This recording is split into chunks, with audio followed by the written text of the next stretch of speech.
Good evening, ladies and gentlemen, and thank you for joining us tonight on episode 16, season 5 of the Standoff with Brad and Richie here on New Zealand Sport Radio.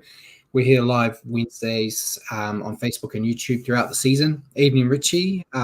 We had several one-sided matches this week, including a Queensland win that has had plenty of conversation this week, and the Warriors' third win in a row. First of all, how are you, and what do you think of the round? Yeah, I'm good, thanks, Brad. Yep, never mind that Queensland one. We'll focus going more to on talk that about Warriors it. one. Oh, do we? We don't have to, surely.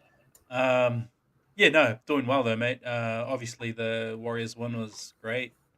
Some good games in the round as well. So really enjoyed it. How about you? Yeah, pretty good. Was a bit under the weather in the weekend, which gave me the excuse to stay home and watch all the footy I could. And definitely had my spirits perked by that Warriors win. And for the second week in a row, Paul is under the weather still, so I'm controlling everything again. So it'll be a bit backwards like it was last week, but we'll do what we can.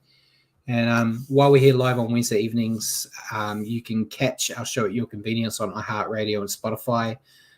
Just remember to search for New Zealand Sport Radio. As always, we're going to cover everything you need to know on the week that was Rugby League, including our top stories of the week, a review of State of Origin Game 1 and the Round 14 matches. We'll then stop and answer some questions from you guys, as well as some questions we've prepared for each other. We'll then preview Round 15 and make our picks before we end the night with a recap of Super League. So remember to send us comments and questions throughout the show, and we'll do our best to answer them. Probably like last week, we'll use them all up before we get to the question segment. But I see Simon's here. Evening, Simon. He said Paul was well on Monday. Yeah. Was he? He had his rugby show. He's not well enough he's not well enough to listen to us talk about league for an hour or so, I guess. But we may as well jump straight into it, mate. Okay. I guess one of the big news things was a bit of a surprise, but not really. Tavita Pangai Jr. He has ended his retirement and signed a deal to join the Dolphins for the remainder of the season. We kind of said before the season started that we expected him back in some capacity. But do you think he's going to follow Wayne Bennett to the Rabbitohs in 2025? There's a chance if he comes back to the Dolphins and plays well. He's another one of those players that I think Wayne gets something good out of them. If he comes back to the Dolphins and goes well, there's always a chance. But yeah, who knows? I'm just interested to see how he goes coming back from it's not exactly a long break, but I guess his love for rugby league got knocked back into him in his last boxing match. So yeah, great way to get out of contract. Just retire and go to another sport. Yeah, it works. He got out of the contract and he's back in now. I'm sure he'll do well. He's a talented player when his mind's right, and Bennett's pretty good at getting those guys that are kind of up and down and getting them to be competitive. So I'm sure he'll add that. And Bjorn's here too, and he said in the one punch he took. Yeah, I think to be honest, he just figured out that he wasn't actually going to go as good in boxing as he did. You know, he kind of got set up with a nice easy fight and got knocked on his ass.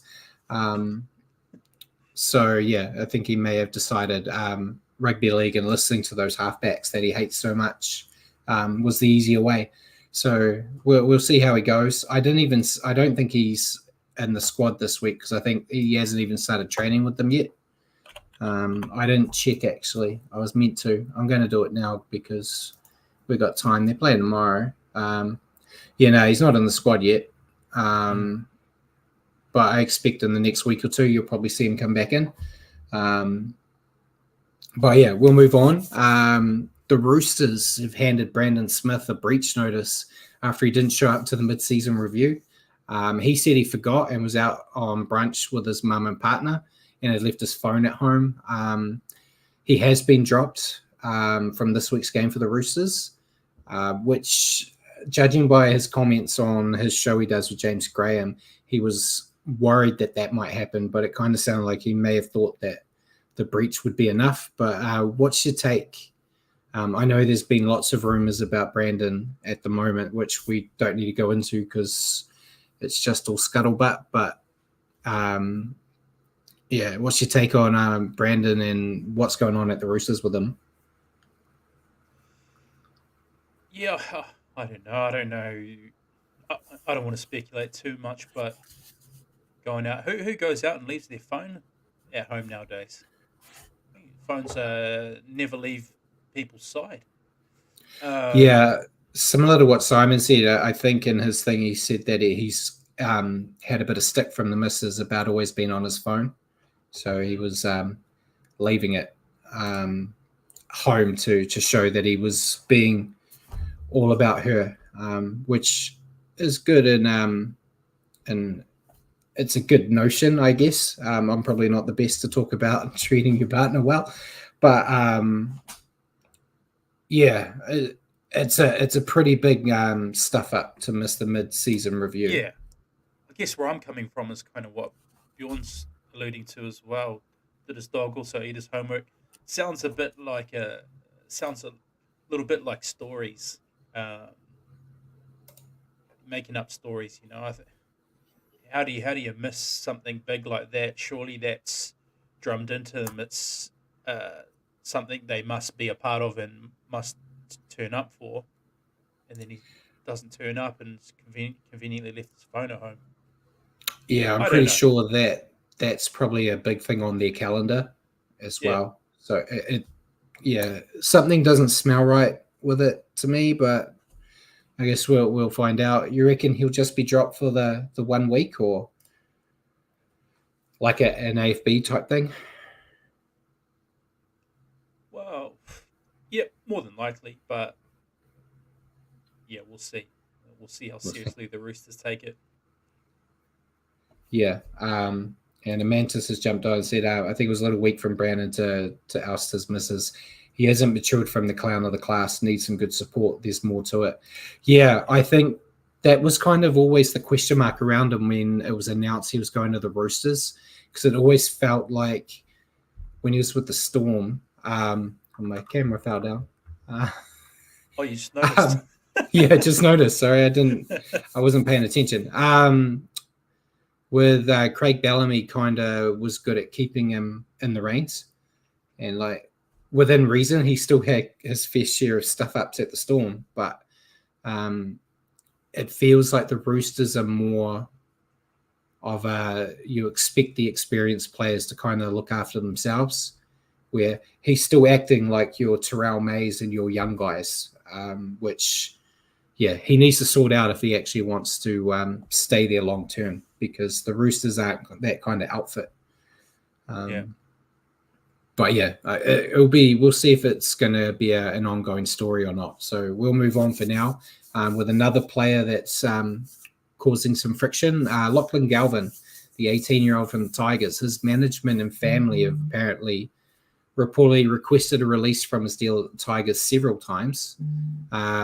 Shane Richardson from the Tigers has said that he's denied the request. He even said it would be over his dead body that he'd let him out of the contract. And he also said that he'd be taking any team chasing him directly to the NRL, which will be an interesting development, because I think Braithen Nesta, I think, was talking about it because he is a player agent, and he said he finds it hard to believe that Galvin's management team would be asking for a release if they haven't already got somewhere else lined up, which would be in breach. But no team's going to come out and put their hands up and say, hey, it was us. We were talking to them. Well, what's your take? I think it's crazy. I know they're saying like they think his game will be better if he could go off and partner up with like a Nathan Cleary, but there's kind of no shit, Sherlock. Why any half is going to have a better game if they are with the best half in the comp. And he's a bit like what Jacko said. Galvin's just another entitled youngster of today's world. I've talked about it a lot, where there's a lot of these young guys, Galvin's now there. You got Walsh and a few others where they think they're hot shit because they're doing well and they expect to be, top of the card. in all honesty, Lachlan Galvin, if he wasn't with the Tigers, he wouldn't be playing first grade. I don't know any other team. He might have got a shot at the Eels when Mitchell Moses went down, but the fact that he's getting regular first grade at the Tigers, I think should be a thing to stay. They're not playing well, but I think a lot of the young people, I sound like such an old man, Richie. A lot of the young people, there's no foresight. Like the Tigers aren't great, but they've got Taruva, they've got Luai coming in. There's a chance that you're going to see improvement. And I think potentially maybe an ego thing on my side. I think I'd rather be known as a guy that helped the Tigers become a good team as opposed to taking a shortcut and going to an already dominant team and just tagging along. But and I'm pretty sure he'd get a lot more money staying with the Tigers. But what do you reckon? You said it all. I got on my old man random, couldn't stop. Probably a little bit of he can see Luai coming, and they've got Caesar, and he probably wants or thinks he's worthy of being somewhere where he's a guaranteed walk-up start. And I got into a little argument on Facebook about this. Was presumably as a Tigers fan, I'm pretty sure he was saying, a guy was saying, oh, he'd walk up to most clubs and get a start, so why wouldn't he go elsewhere?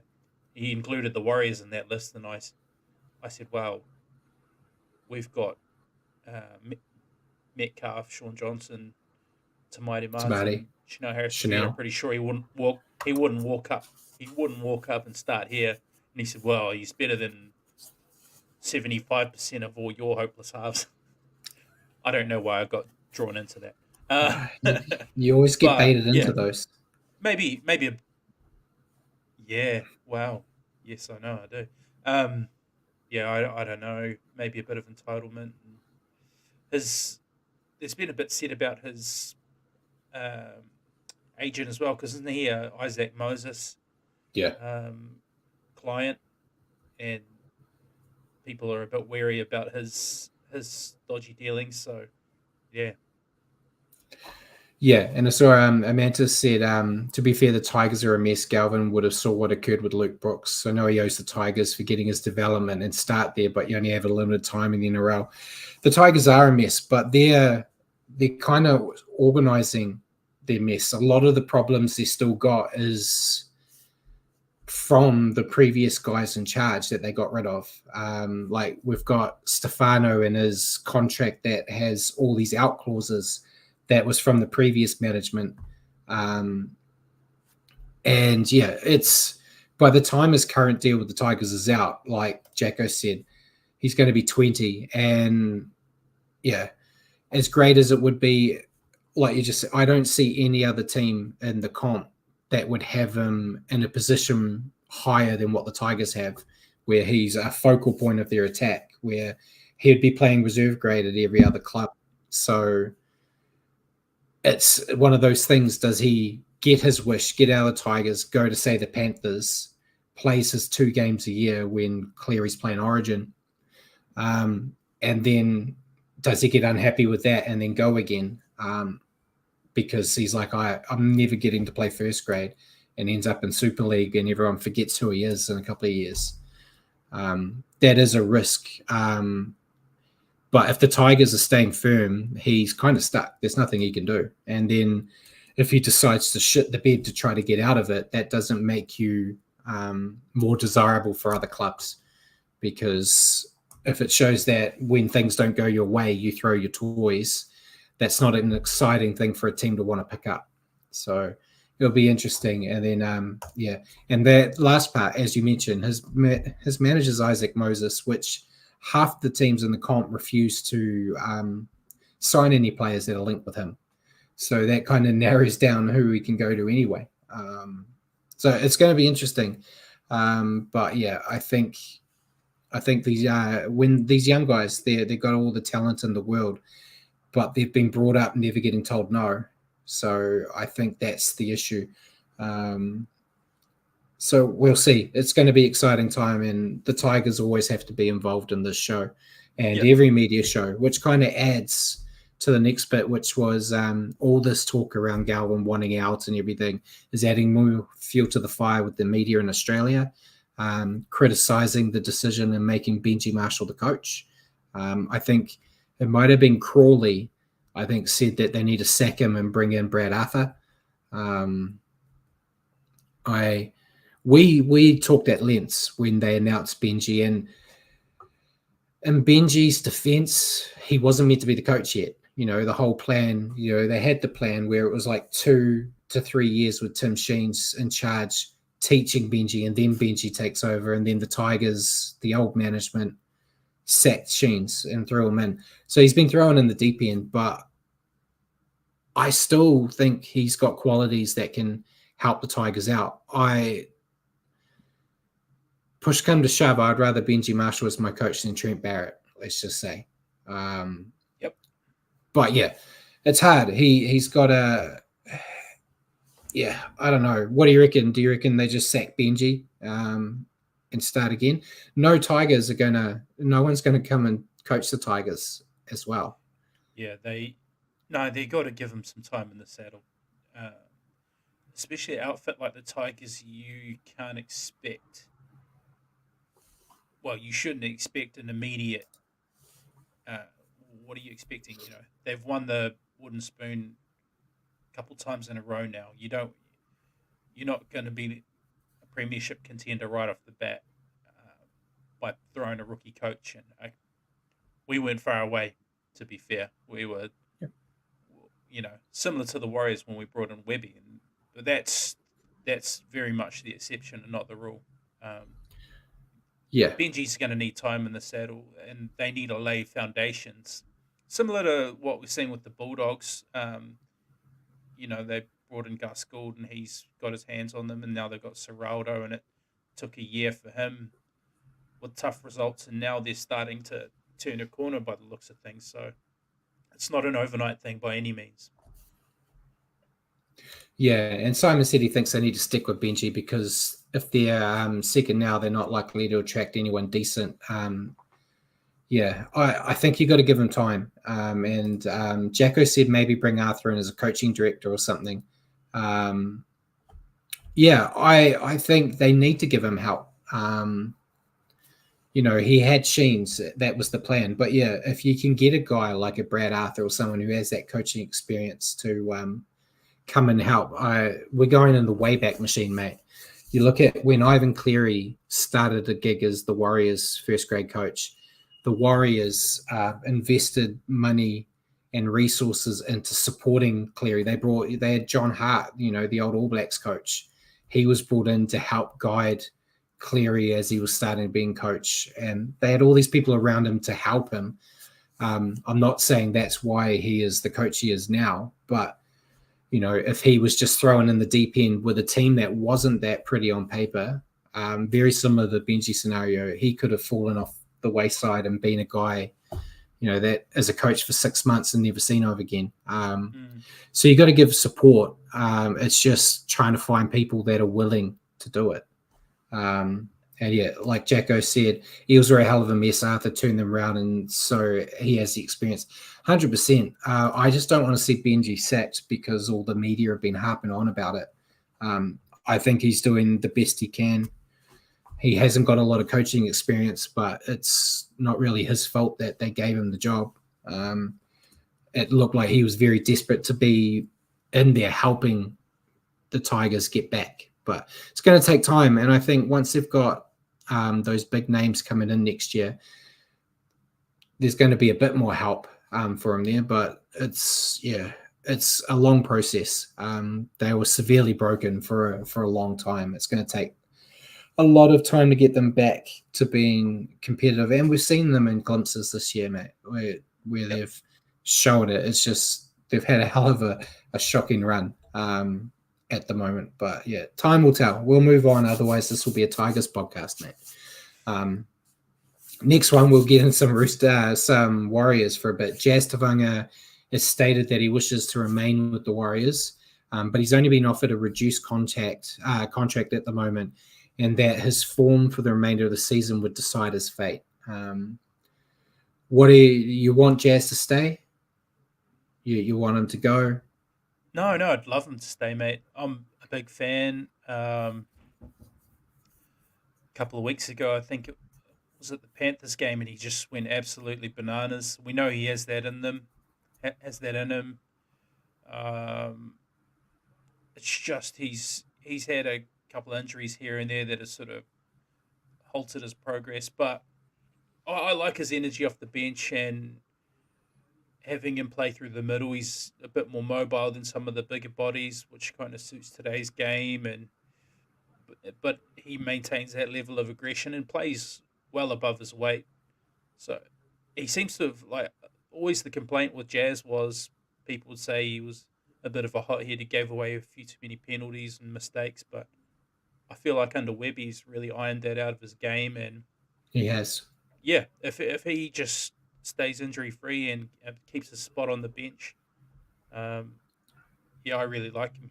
I really like him coming off the bench. I'd love to see him stay, but we've got a lot of depth now, as we know. So, like that's true. His form for the rest of the year, um, he's got to maintain it. Yeah, I want to see him stay. I'll read what Amantis has said first. Jazz needs to stay. He bleeds Warriors. His energy is much needed off the bench. He's matured. The only thing he needs is to stop captain challenges. Yeah, True. that's his weakness right now. I want to see him stay. I agree. I'm happy with what the Warriors have done, where they've given him a reduced offer, which he could have taken, but they've also said, you prove you can stay fit, show your form. We'll go back to the table and we can make things better. Like a bit like what Jack said, can't pay him overs. Yeah, I don't want to see him getting like a massive payday to stay. I think you got to be reasonable. I don't want to see them undercut him, but looking ahead, he's an experienced player with them. He's ironing out that discipline issue. Next year could be Tohu Harris's last year. So we do have all that young talent coming through, but when Tohu's gone, some of Capewell by that time will probably be out of there too. There'll be some experience in the pack gone. So a guy like Jazz coming off the bench could be just a good experience head out there in the pack, which they'll have James Fisher-Harris, of course. They'll have Mitchell Barnett. So they'll still have some there. But I think I don't want to see him go. And I think if it's reasonable money, he should stay. But, he's got a young family. Amas asked what money's on now. I know he got lowballed, but he's trying to work that. I have no idea what he's on. I have no idea. I didn't mention it on the show when we talked about speaking in going into the sheds, but he kind of, what they've said today, he kind of told Ruin Hammer and I guess me because I was hovering over the shoulder. But he kind of said like there was an offer on the table, but it wasn't really what they're looking for. And he wants to prove that he's worth more. So his head's in the right place. So yeah, I'm hoping to see, the last thing I want to see is him go up to Super League, or he'll never play for another NRL club. I don't think he's the type of player that would play against the Warriors. But then if the Warriors don't want him or don't want to pay him the money and he gets an NRL offer from somewhere else, he'd have to take the money with his young family and stuff. But yeah, I think at the moment he's tracking the right direction. He's playing well. So I expect to see him get announced at some point. We'll move on. The next big pun, it was the Roosters. You didn't know about this before the show, so I quickly filled you in just before we went live. But the Roosters made a massive announcement this week that they're investing in rugby league in America. I've got the list of everything, and then we'll discuss it, mate. So they're going to enter the LA Roosters in the Pacific Coast Rugby League Conference in 2025. They're also going to establish a West Coast League Academy. They're sponsoring the USA Hawks men's and women's teams, sponsoring the Junior Hawks who are competing in July's Under-19s European Championship in Serbia. And they're also going to be sponsoring the match officials in the domestic USA Rugby League competition and becoming the ball sponsor in 2025 for the USA Rugby League competition. A lot of money from old money bags at the Roosters, mate, to go to America. listen to that show I watch from time to time, 360. They were talking about it, and they were all positive about it. And Gordon Tallis was talking about the amount of talent that's in America that don't go to the NFL and stuff. If you have an academy and thing that they can go through, you might get 2 or 3, talents out of there that you can bring down. So I think it's a worthy investment if you got the money. That's a place no one's tapped into. So if you get your foot in the door first, you're doing all this stuff. Americans that are talented or find talent in rugby league will be more inclined to join the Roosters than, say, join the Panthers or whatnot. Simon said he's not sure about how the competition is because it's split by region. So there's the one on the East Coast and one on the West Coast. I've heard the East Coast is meant to be the better side, which is probably why they're going that other way to tap into that market. Bjorn told me not to take ideas from Tallis. Once in a blue moon, he comes up with some pearlers. Simon said the Rugby League in America podcast might be a good place to find information.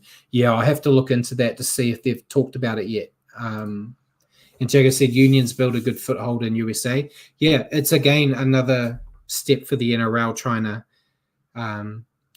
take over rugby on the global thing. We already saw it. I didn't bring it into the news, but the fact that Super Rugby moved their semi-final game between the Chiefs and Hurricanes forward because they didn't want it on the same time as the Warriors.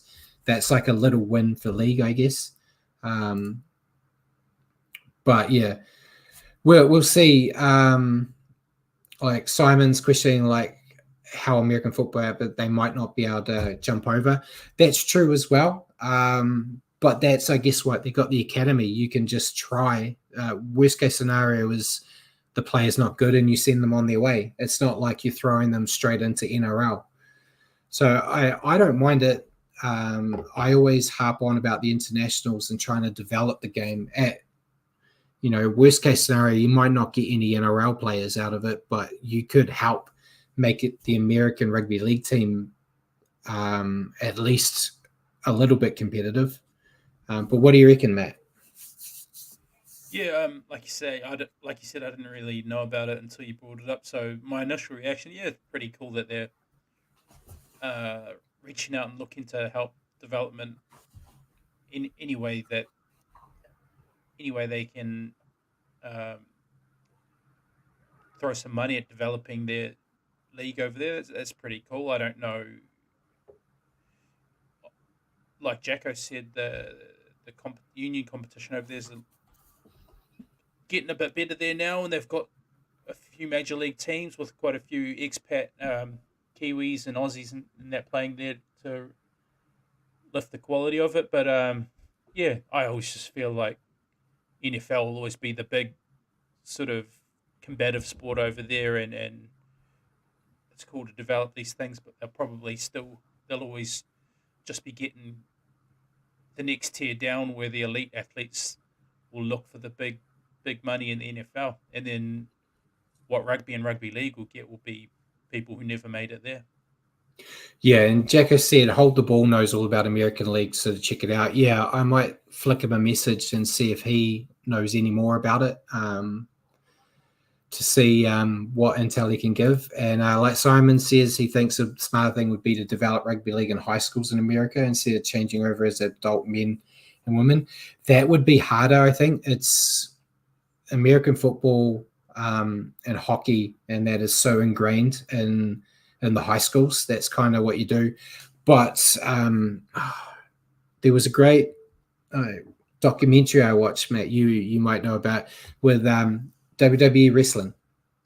They have got a program that they've set up now in America because there's so many American football players, and then it gets funneled down, and you get out of the thousands every year, you get like 200 picked in the draft. The ones that don't get picked and don't get picked up later as free agents, that's them done. You got thousands of these athletes, and they are fully focused on being an NFL player, and then they have no backup. And then you see them, some will go into MMA, some go and be professional wrestlers, and some just go off and do normal jobs. So there is a lot of talented players that are just looking for another opportunity to be an athlete. So you could get some, but yeah, it's all hit and miss, but there's just so many people. But yeah, we'll have to wait and see what happens. It's not something they're going to talk about, Michael Douglas, picking the name out of my head, from America, is joining the Roosters and is going to be their new halfback next year. It's a years and years and years process before you'd actually see any benefit out of it. But Politis has got the money to risk it, so why not? And it saves him from spending that money on luring all these other players to the Roosters right now. So we'll see. We'll move on, though. There's been discussions around changing State of Origin to a Monday night game to give players more time to recover before backing up. Peter V'landys had a quote say the moving to Mondays does have some merit, and it should be in the mix when they're discussing the schedule. What do you reckon? Do you reckon you could see it as a Monday? I've always liked it on a Wednesday. It just feels like State of Origin is a Wednesday thing. I've always been more a fan of maybe shortening the NRL season a little and breaking it all together for State of Origin, and have a standalone window for that. That's what I've always thought, and then you could throw in other fixtures in that window as well. International fixtures where you can, but where players haven't been taken away by New South Wales and Queensland. You got some of the lower tier internationals you could have, and maybe the Kiwis could work in something, Test series against England or something. Just have a full-on rep window. But I see what Simon says too. Shortening the season would be a loss of money for Channel 9 and Fox. It's just, yeah, I don't know. That's just the way I always thought it would make sense.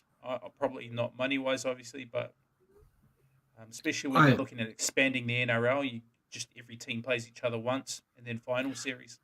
I think that's what's going to happen. I think once they get to 20 teams, you're going to have 20 rounds. I think they'll bring it down, personally. But yeah, I don't care, to be honest. Monday night, I don't mind Monday night footy. I enjoyed it on Monday this week with the Eels and the Bulldogs.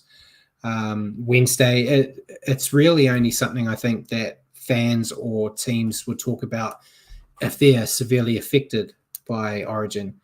The Warriors, at worst, there might be two players in the Warriors that might be out playing Origin. Mitch Barnett got called up. Kurt Capewell's been an Origin player before, maybe a Wade Egan if things happen. So there'd be one or two out. So it doesn't really affect us in terms of having a player back up. So I don't have as much skin in the game, I guess you could say. But yeah, it makes more sense, especially with all the injuries. I can see the merit, like V'landys said, on if you play it on the Monday, you've got all week to recover before you play again. So, but then the Origin players that backed up this week, none of them got injured.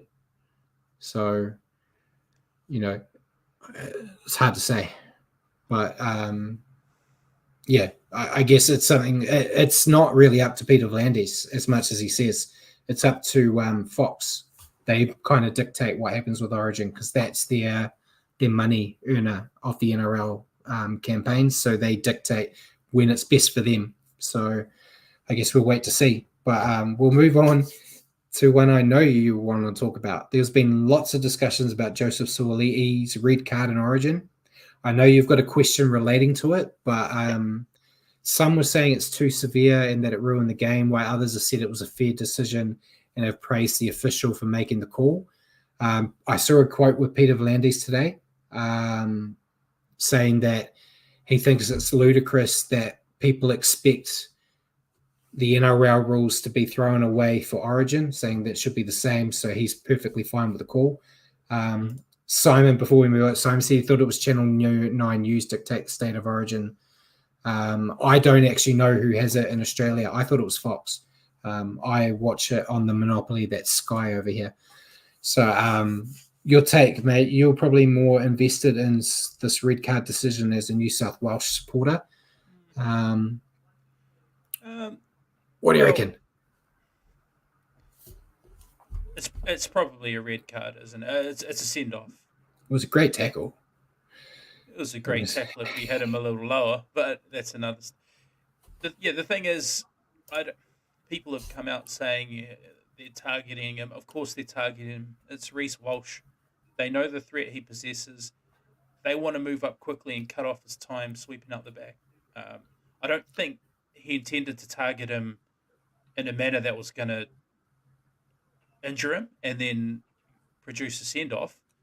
I think they wanted to move up quickly and hit him hard and hit him fair. It just went wrong. Reece Walsh, his height lowered as he threw the pass and shoulder on head. I don't think it was intentional. No, yeah, I'm happy with the red card. It was contact to the head, and that's been deemed a red card. It wasn't intentional. He was going for centre mass, and Walsh slipped. I don't know if you watched it, but I joined Rue on Rue and Hammer last week because Hammer was away. And it was straight after Origin. It was Thursday night, so we were talking about it quite fresh and said, Walsh and Suoliti, they don't run like normal people. They're so much faster. Suoliti was already all in on that tackle. Yeah. If you looked at it, where he was going to hit him right on the chest.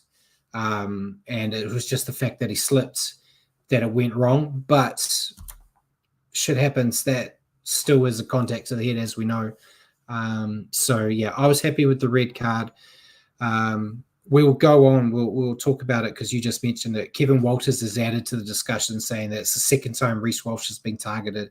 He believes players need a bigger suspension for targeting the better players, which I think is a crock of shit. I think you're opening a massive can of worms if you start deciding lengths of suspensions due to how good the player is. Like if I was in the NRL and someone knocked me out and they get 2 weeks because it's just Brad, that fat prop guy, compared to 10 weeks because it was Nathan Cleary, it doesn't seem fair. It should be on the action, not on who the action was on.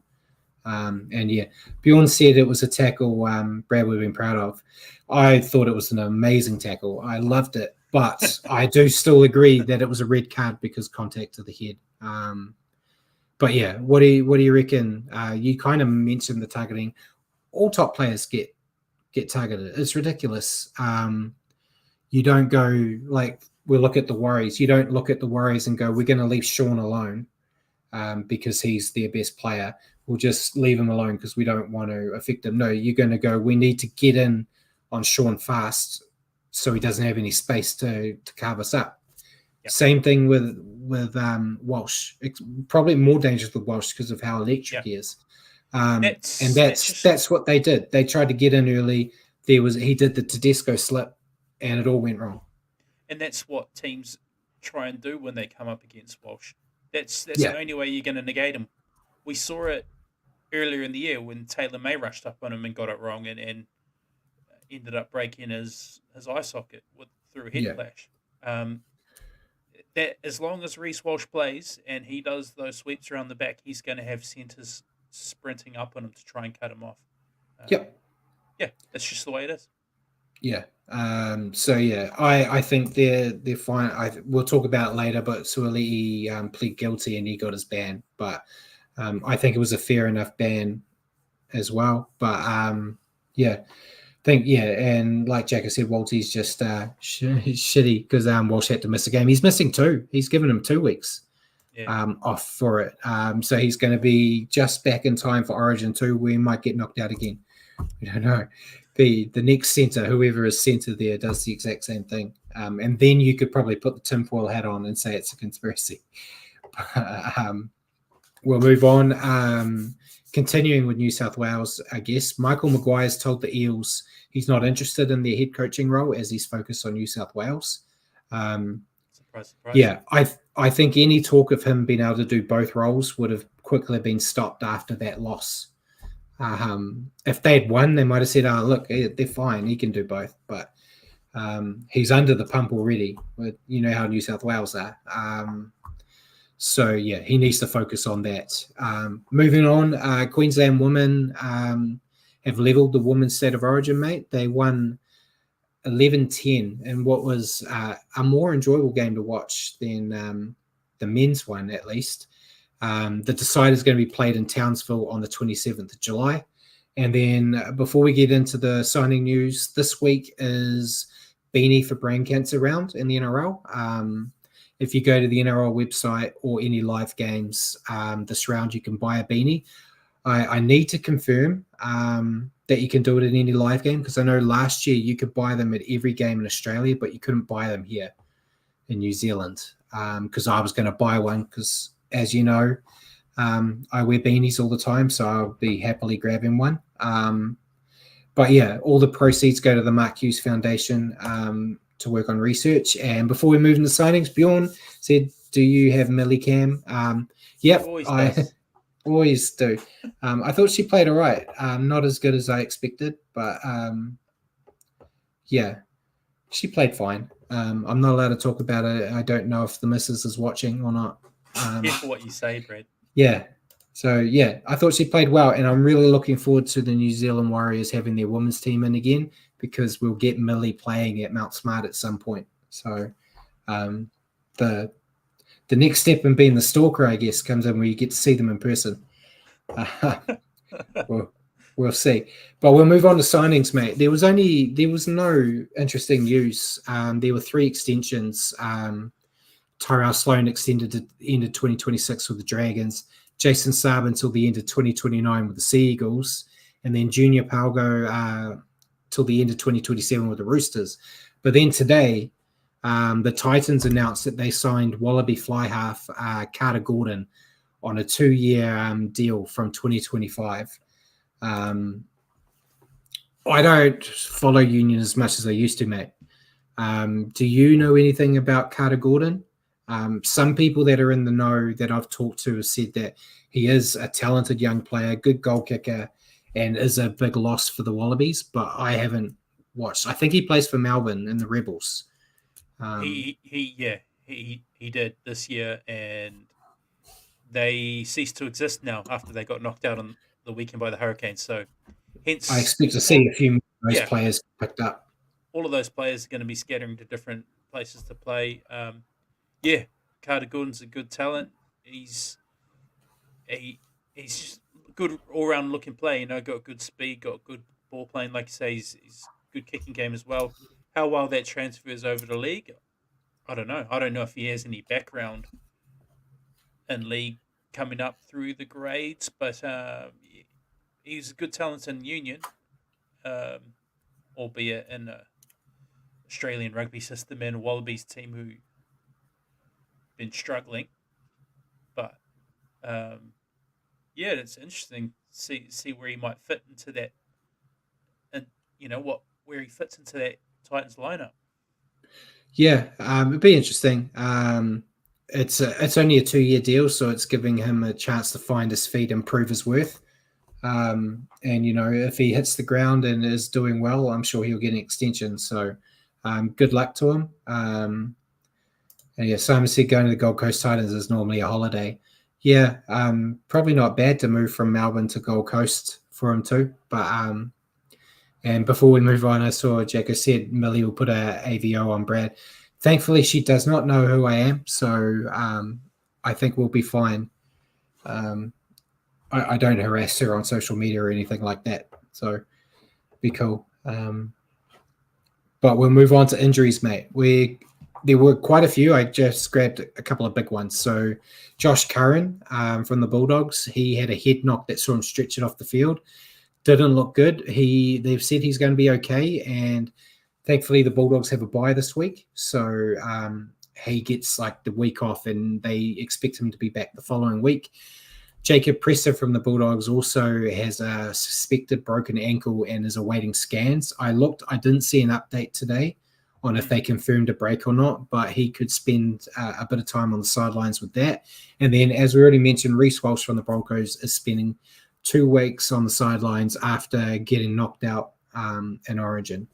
So I think that I kind of looked at it and went 2 weeks seems a bit much, but as you mentioned already, he had that fractured eye socket Yeah. earlier this year, so it's good to see them, giving him some duty of care. So Player welfare. yeah, we'll see him come back at some in a couple of weeks, just in time for Origin number 2. Naughty boys, we got 3, mate. We had none last week. Joseph Suoliti, he had a grade 2 reckless high tackle for killing Reece Walsh out there. He got 4 weeks. You happy with 4 weeks? As long as when we see other people do a similar tackle, it's the same punishment. Yeah. And yeah, we're just confirming. Sorry, I'm getting off back. The girlfriend is watching. See, I picked my man as well. Thank you for joining us. No more Millie talk, I promise. Yeah, I'm happy with 4. We know it always goes up and down. I guess it's more on the extreme due to the impact. But yeah, I'm happy with 4. He's not one of our players, so it's fine. Josh Aloye from Seagulls, he had a grade 2 dangerous contact for tripping. Yep. 2 weeks. He pleaded guilty, got the 2 weeks. And then Kurt Mann got a grade 2 crusher tackle. It was a legitimate crusher tackle for the first time in a while. It was a good one. It was a good one. Wasn't nice looking. He got 2 matches as well. And yeah, Bjorn's apologize. It's okay. I dig myself this hole, mate. It's fine. Yeah, you happy? So you're happy with all those? Yeah, I think they're all fair enough, mate. The trip was a pure blatant trip, so that's no good. The crusher was pretty ugly, and we've spoken about the high tackle. Yeah, and thankfully, no ban for Chanel Harris Tavita after his vicious assault on Chad Townsend. Yeah, I was actually worried we'd lose him for a bit. Yeah, thoughts with Chad Townsend surviving that. Yeah, and Chad also, thankfully, didn't get a ban for being attacked by Chanel. So yeah, very, very happy that they both survived that. But we'll no doubt talk about that at some point in that game. But we may as well move in to our reviews, starting with State of Origin, mate. Yep. Queensland wiping the floor with your poor New South Wales team 38-10. I don't know why you keep saying it's my team. I support the Kiwis. Do you have a New South Wales jersey in your house? So the score is 38-10 Queensland. 6 tries to 2 for Queensland. Ben Hunt, Hamiso, Tabi Waifido had 3. Ben Hunt scored a second, the bugger. And Xavier Coates, hate Ben Hunt. 2 tries for New South Wales, James Tedesco, Zach Lomax. Oh, mate, you sound so bitter. Just thought you'd be used to it by now. But yeah, I'm going to come into this a bit different. I thought Queensland didn't actually play that well. They were against a 12-man New South Wales outfit. They looked a little bit clunky to me and lost a bit of spark with the early exit of Walsh. But the reason they kept ticking that score up is because the X factor that they have. It was basically whenever the experienced guys like DC or Hunt saw a moment, they took it, and then you had Hammer just always there on the shoulder, ready to run away. So they were never, although I said they were a bit clunky in that, they were never in doubt in my eyes, even before the send-off. They scored a pretty easy try. I think they're going to canter away. But a very good win for them to kick off the series, especially starting it in Sydney. I think they said that was their biggest win in Sydney too. Yeah. But yeah, what was your take on Queensland? A little bit similar to you, Brad. I didn't think Queensland were vintage Queensland, and I think had not been for the send off, it actually would have been a very competitive game. But I thought they took full advantage of being a man up, and in the end, put New South Wales to the sword. Yeah. For a while there, New South Wales were fighting valiantly, but yeah, advantage Queensland now with game 2 and 3 being in Melbourne and Queensland though, and they just they had the big game players where New South Wales had Hines who looked to be struggling. Queensland had Cherry Evans. He's just he grows another leg in this arena. The hammer, like you said, support play. They picked apart that side where Suoliti was sent off from and cashed in a couple of easy tries down there, and I feel like the send off made their life easier than it should have been. Yeah, and your take on New South Wales? I actually thought they looked decent in parts. They hung in there even with 12 men until they ended up conceding three in the last 15 minutes, where I think they fatigue got them in the end. Um, yeah, I feel like had they not been reduced to 12 players, they would have made a game of it. But yeah, not to be, and a real uphill battle now to save the series.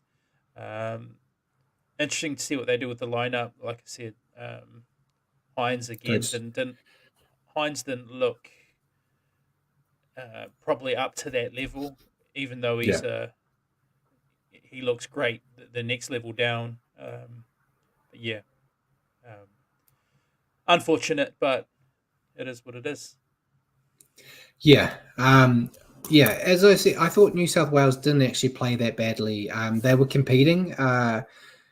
That first 20 minutes of the second half, I thought they were the more dominant side, and then the last 20, Queensland just said, "Okay, we're over this. Let's just win this game." Um, but yeah, they didn't play smart, and they gave Queensland too much space to move. They found fortune kicking towards Zach Lomax.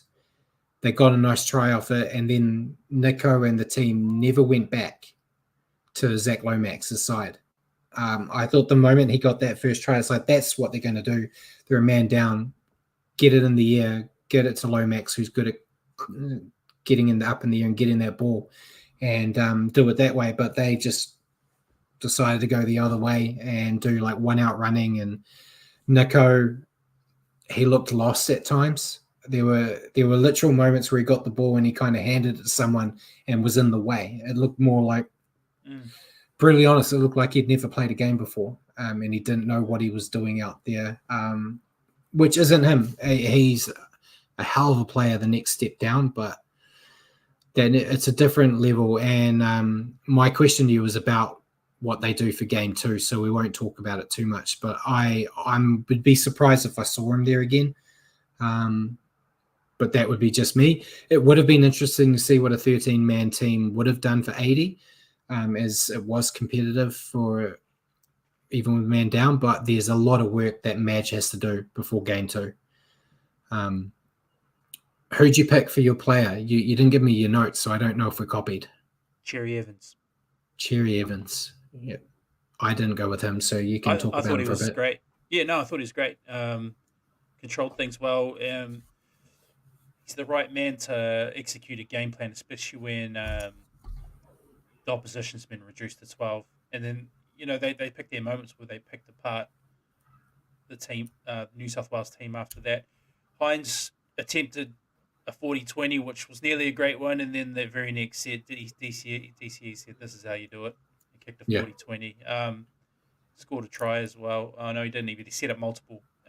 Yeah. He That was really good. intercept he got was really good. Yeah, that was the one I'm thinking of, but he set it up with a kick on the inside with Yeah. the Coats. So, Um, yeah. yeah, I thought he was fantastic. I went with the hammer though. Yeah. He got a hat trick. I think he's fast tracked to overtake the most tries scored in Origin. I don't know how many he's got right now, but he's got a fair swag. He's just an excitement machine. And they Queensland especially really know how to get him into the open space to cause damage. Yeah. And yeah, thought it was another stellar game from him. Thankfully, when they played the Warriors, he didn't play like that, because when he's like that, it's hard to stop him. Keep But talking, Brad. I just need to grab my laptop charger. Yeah, cool. One moment. So I can talk about Origin for a bit more because we're going into the next game soon. But yeah, I think Hammer was quality. There was a lot. Ben Hunt, I know Richie's gone already, but he said he doesn't like him. Ben Hunt seems to find another leg when he comes in and plays that hooker role for Queensland. And there's not really anyone in that team I would point out saying probably should get dropped. So I'm kind of expecting the same 17 pretty much for Queensland to be named for that next big game, which will be quite an epic game. And they've got a big shot of going 3-0 this year, I think. But exciting times, I guess, for the Origin Mad Queensland fans. Be happy. But you're done now? Or can you not hear me? Yep, you back? Thumbs up, thumbs down? I'm back, mate. Thank you. You're back. Thumbs up. Cool. All good. So we'll go on to the first game of the actual NRL. The Dragons defeating the Tigers 56-14. Yeah, 9 tries to 3 here for the Dragons. Kyle Flanagan. Zach Lomax grabbed 3. Matthew Feangai got 2. Luciano Leilua, Ben Hunt. Luciano Leilua grabbed a 2nd. West Tigers, Alex Lobb, Jaden Sullivan, Alex Seyfarth. Yeah, Dragons took a little bit of time to get into this match, but for the last 60, it was essentially one-way traffic. The Origin players backed up well. They just played hard forward-running football with low errors, which saw their backs have a field day. Impressing outing against the lowly Tigers right now.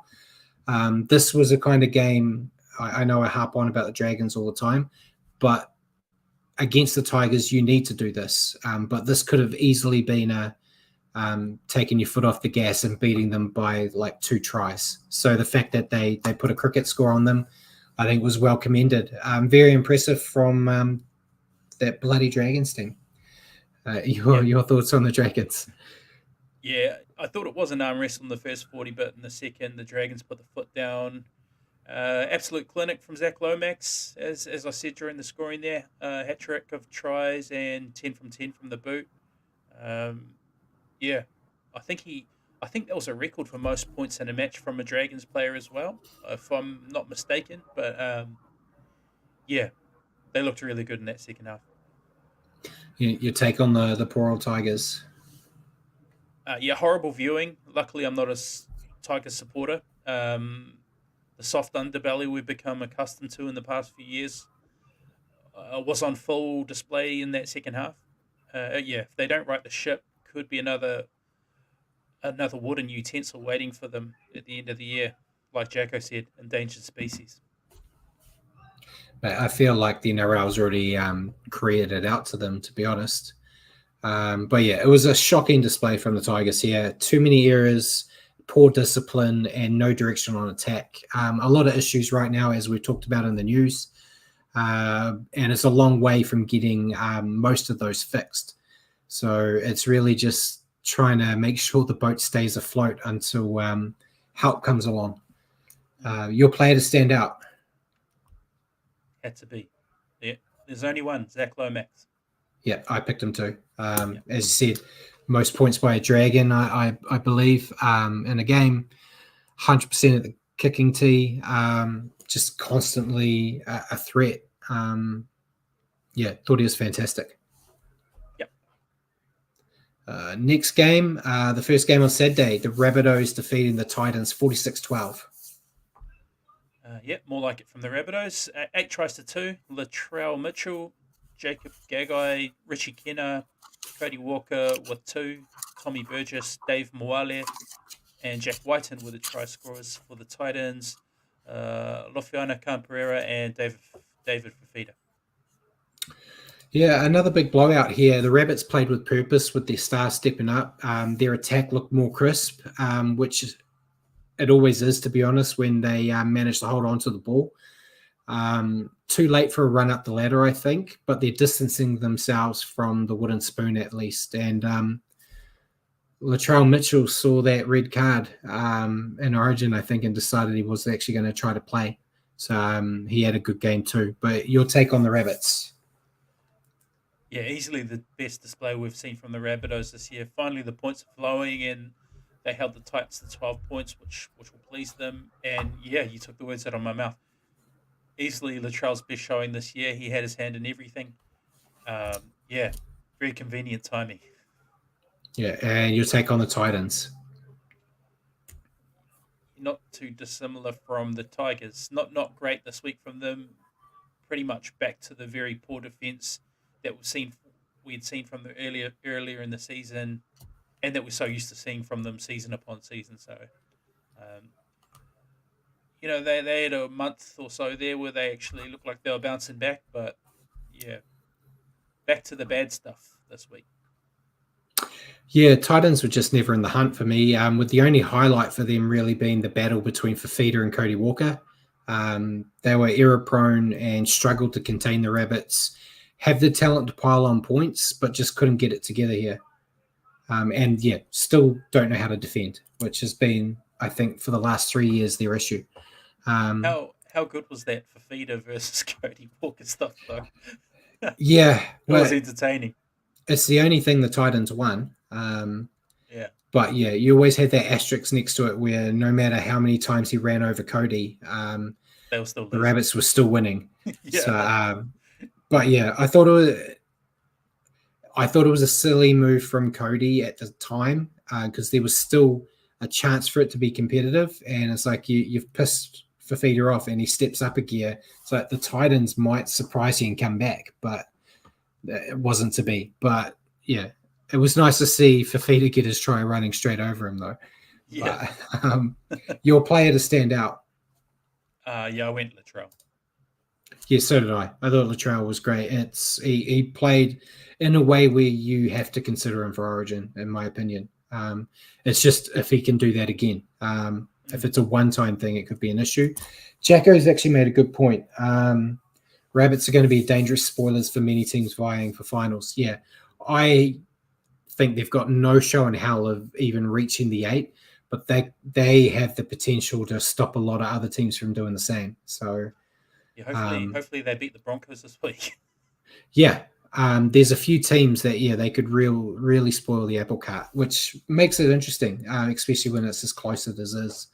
Next game, the third blowout in a row. The Warriors defeating the Cowboys 42-12. Yep. Great game for us, Brad. 7 tries to 2. Chance Nicolusta with 2. Adam Fanua-Blake, Mitch Barnett, Rocco Berry, Dylan Martinez-Lesniak. Rocco Berry grabbed his second. Cowboys, Scotty Drinkwater, Braden Burns. Yeah, I thought it was a great display from the Warriors here. Some of the big names were back, and the team looked like they were firing on all cylinders. Big effort from the forwards, with AFB and Jackson Ford proving to be a great prop combo. I know we talked about it quite a bit last week, about Ford moving to the front being a bit interesting and would he change. Very happy with what he delivered there. Think he may have found his new position. And with him up the middle, the edges look dangerous with Barnett and Nuakura on the edge. And Tamari Martin just directed the team well. I think I said it in my review, mate, that for the first time, I'm not as concerned about if Sean decides to retire at the end of the year. I'm a bit more confident in Tamari being handed the reins full time. When he played well that first game, it's like it's one game. He's done it 3 in a row now, which is what I deem as consistent for a Warrior. So I'd be happy, not saying that I'm out there with my picket demanding that Sean Johnson retires. I want to see him play on next year. But it's just it was kind of the thing when Sean didn't play, the Warriors lost. Their record without him is horrible. It's improved 3 games in a row now. And Jacko mentioned the Cows look shell-shocked with our early energy and never recovered. And Jacko was an inspired move to prop. Yeah, Yeah, I thought it was great. They defended well, bar two little slip ups. And they're improving each week. And it should be a big confidence booster for what's going to be a tough match against the Storm this week. But your take on the Warriors? I had to smile because we were both busy, so you sent me notes without your match notes. Yeah. What I ended up writing was extremely similar to what you just said. One of the more clinical Warriors performances this season, which made it 3 wins on the bounce and a good shift up the ladder for the boys. The returning troops all added plenty. I thought the pack laid a great platform. I loved Ford through the middle and am a big fan of Niokore staying out wider as he does so much damage. Tamari Martin continued his inspired form whilst SJ has been away. Nearly word for word. Yeah, and before I ask you to talk about the Cowboys, Adam Fanua Black, I know I already mentioned a little bit, 101 post-contact meters he got. Yeah. Which is crazy. And he scored a try, which brought helped me you out. $100 from the TAB. That was very nice. That bet that you had, I didn't see it when I did my bet. So I bet on the Warriors, but I just did a head-to-head. If I had seen that one, I would have taken it. So yeah. I'm pissed, but well done. Your take on the Cowboys? I know they had plenty of players backing up from Origin, but after what we've seen from the Warriors the past month, being down on troops, I don't see that as much of an excuse anymore. The Cowboys were just really lacking in defense, as they tend to do, and whenever in the contest, really, at home in Townsville, which makes it even worse. Yeah, I'm going to just copy you, I guess. The Cowboys just never showed up. The Warriors piled on the pressure early, like Jacko said, and they couldn't find a way out. They struggled to hold on to the ball. They were just dropping it left, right, and center, which only made it worse because the Warriors capitalized almost every time. And when they did hold on to the ball and string some sets together, they just couldn't find holes in the Warriors' defense. And they're falling back into the Cowboys team we saw last year. You know, that awesome start they had playing the crap teams at the start of the year and kind of boosted their numbers is really kind of biting them in the ass now. But yeah, it was a shocking game from them. I'd be severely disappointed. And before we talk about players to stand out in that, Jacko said Barnett and Niokore on the edges is the way forward. I thought I was kind of talking about that last week when we talked about Ford, about how if you move Barnett and Niokore, it makes the edges more mobile and more dangerous. That's kind of why we saw Dallin do what he did last year, because you had Murata on that edge. So you didn't know if Murata was going to get it, if Rocco was going to get it, or if Dallin was going to get it, or Sean would go himself. And so it just always, or Chance coming in from the back. So you kind of know that if Jacko was out there, you know Jacko's not going to get it, and he's going to get you a try disallowed with running into a defender. But, we saw that this game. It's what he does. He does it every game. Yeah. And then, Jacko said Chad was very shirty. Great to see. Yeah, Chad was getting into it, which is why we saw it. So we'll talk about it now, mate. The sin bin of both. This I talked about. It was the only negative I had, because in my reviews, if any of you read them, I do a rundown of the match, then my personal thoughts, then I do 3 positives, 3 negatives. I couldn't find negatives. The only negative I had was the sin bins, because I thought it made the NRL look like a joke.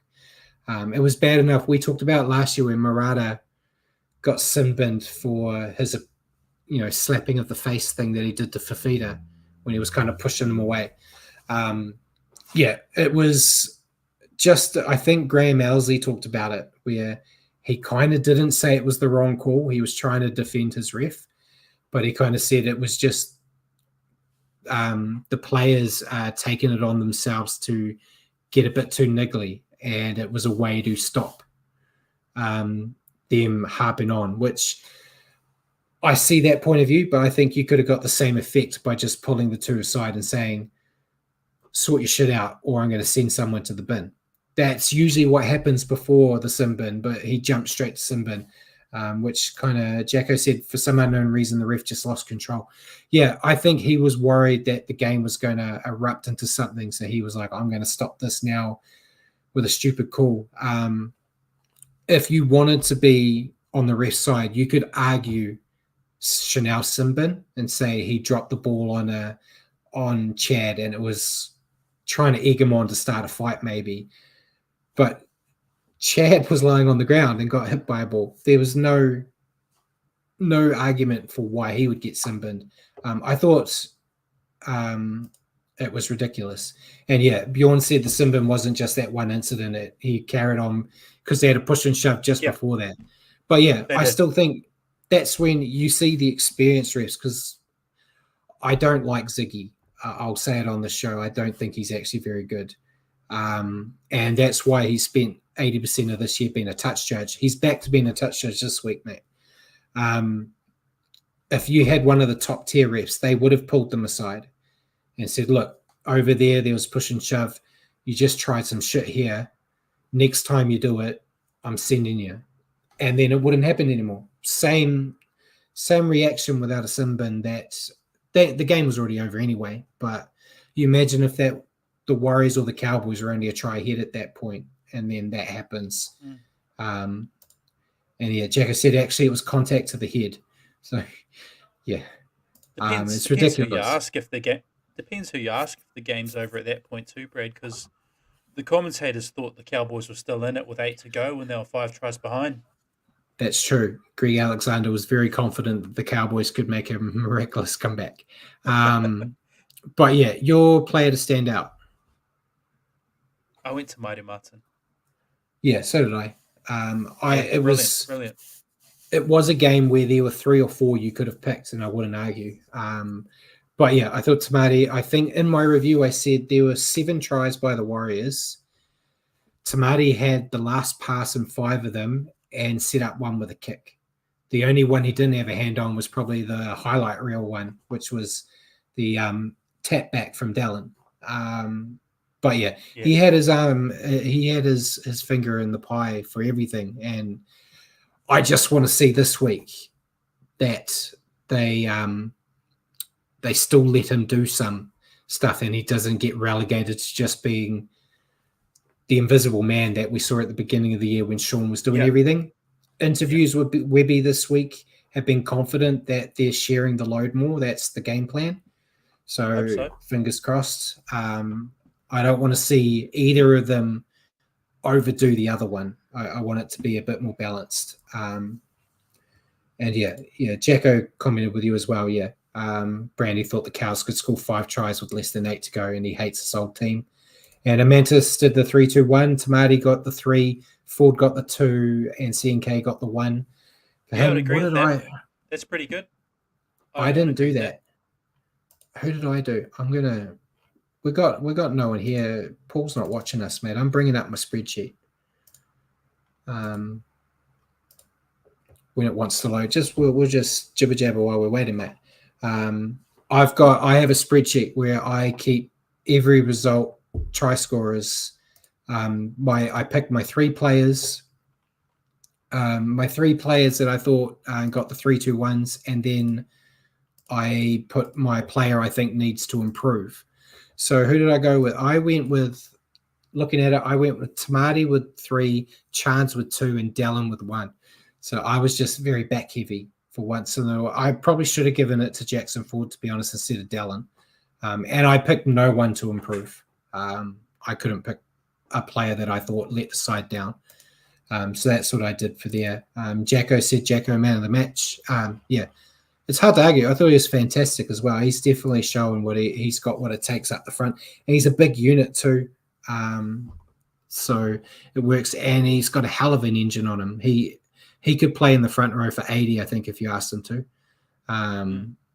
But yeah, and AFB, fantastic. But we'll move on to the next game. We're getting into more tighter games now. The Sharks defeating the Broncos 22-12.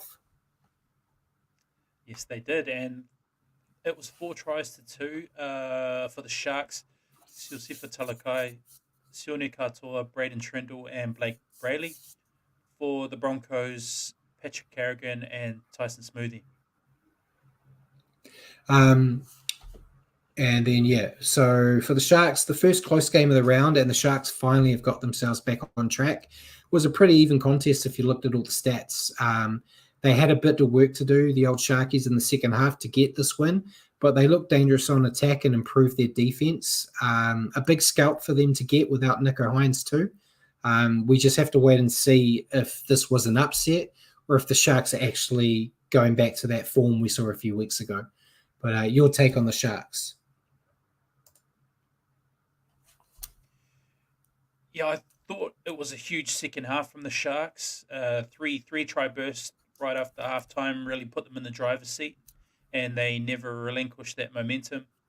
I thought the back five for the Sharks looked really deadly, and Royce Hunt off the bench was on another planet. I thought the impact he brought off the bench was crazy and really helped turn the game. Yeah, and your take on the Broncos?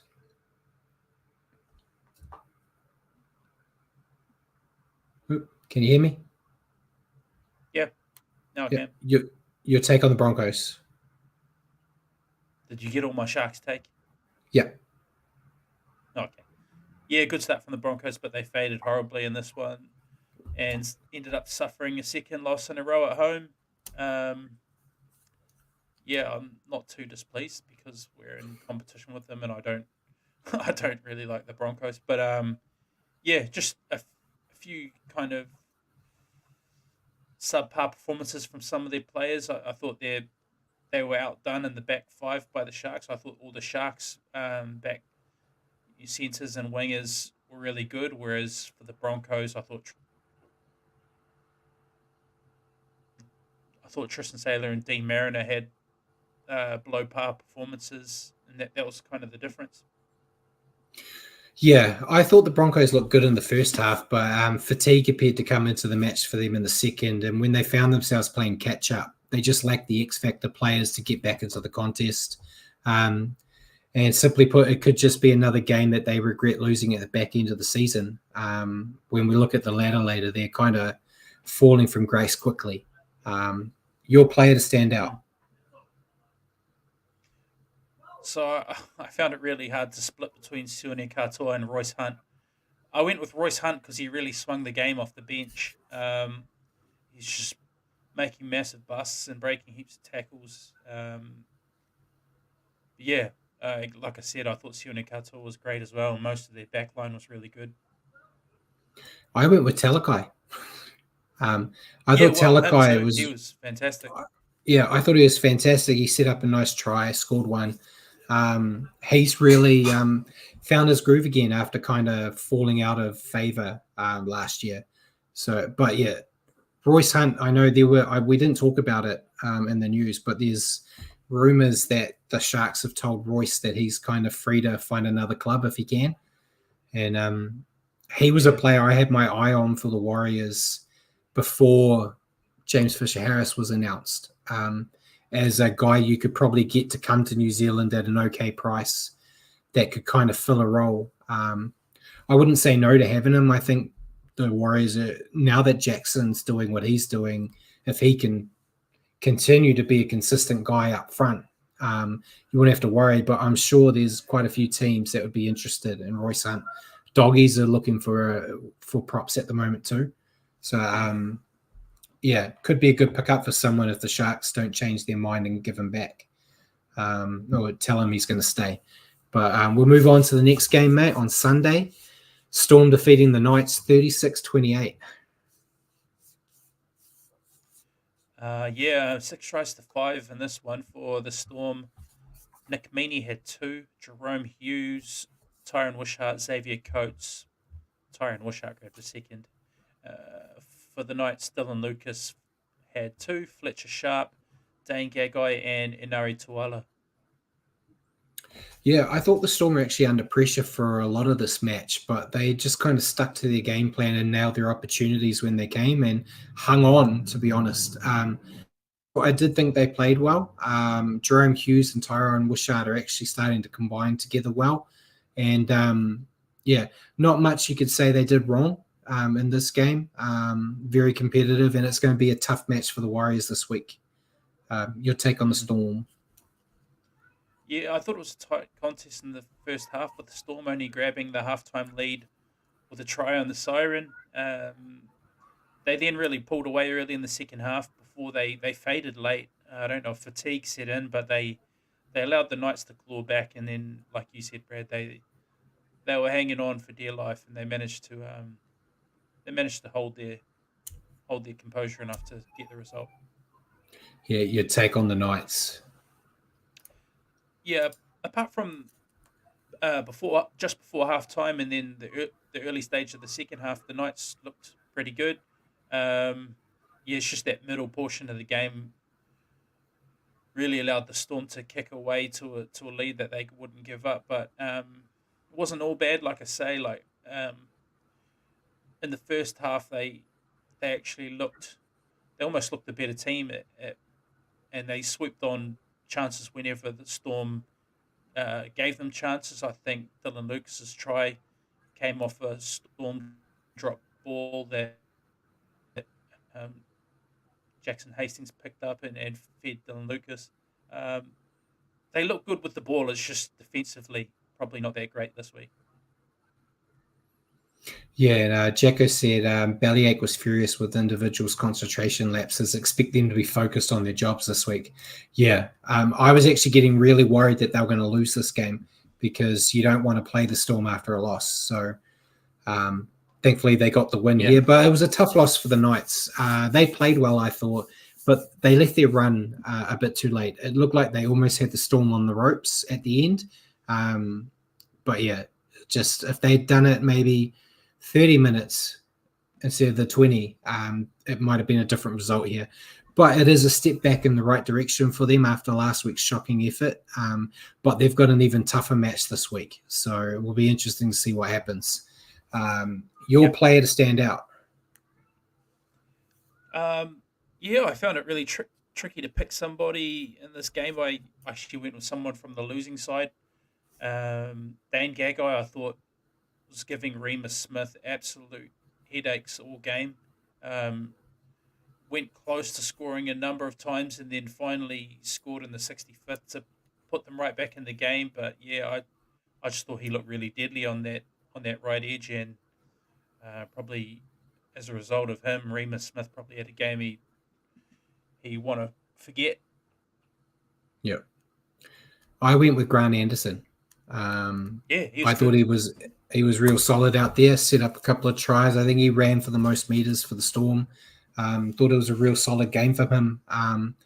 He's not a guy that you put an asterisk next to when you're preparing to face them, going, this is a guy we've got to watch out for. But he showed that he can do good things when he's given the chance with the ball in hand. Jacko said Harry Grant was good too. Yeah, I thought he was good. I thought he was a bit quieter than normal, but a quiet game for him is still a hell of a good game for a hooker in the NRL, and he's always a guy you've got to be careful of. Generally, he hasn't hurt the Warriors as much as Jerome Hughes. Jerome Hughes is still the guy I'm really worried about for this week because he loves stepping up, and there's a big guy on their bench that loves playing the Warriors too. But yeah, it'll be an interesting matchup. But we'll move on to the next one on Sunday. Panthers holding on again, defeating the Seagulls 32-22. Yeah, 6 tries to 5 here. Brian To'o with 3, Sunia Taruva with 2, and Liam Henry. For Manly, Tommy Talau had 4, and Jason Saab had 1. Yeah, another close game here, but the Panthers just made the most of the second half opportunities. I've just got on here your typical solid Panthers match with perhaps maybe a few too many penalties. So that's something they can work on. But yeah, just a solid game from the Panthers. Nothing special, just consistent. And they can be consistent to the level of boring at times, but it works. And I haven't been able to confirm it, but I think it was Sam Hewitt from Sens said, someone's doing Iraqis in my car park, mate. Someone said, or Sam Hewitt said that he believes it's the first time in the history of the NRL that two sides have had a player score a hat trick in the first half. With To'o and Tommy Talau both scoring a hat trick in the first half. I did a quick Goob to see if I could find it, but I couldn't see anyone else. I know the Warriors Raiders had that one where they had a hat trick each in quick succession, but it wasn't all in the same half.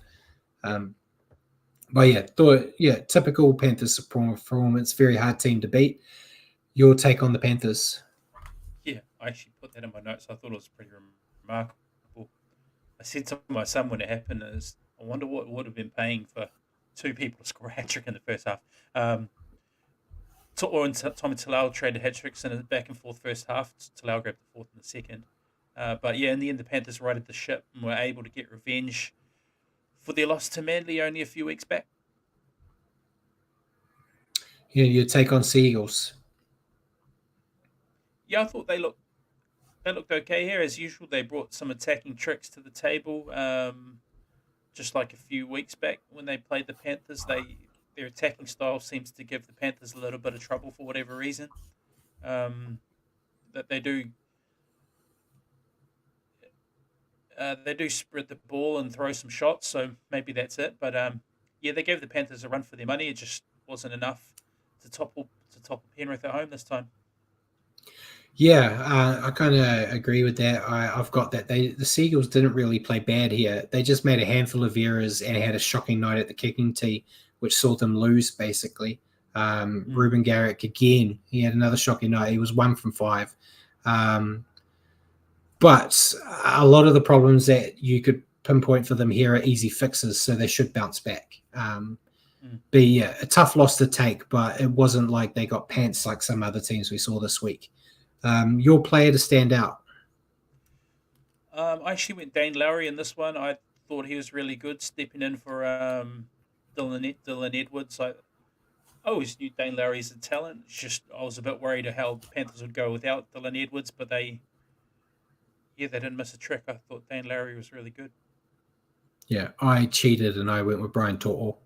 I thought he looked fantastic out there. I was almost tempted to go with Tommy Talau because getting 4 tries is a pretty good nod. But Dane Lowry's a good shot too. I think he stood up. But yeah, I'm going with Brian To'o. I think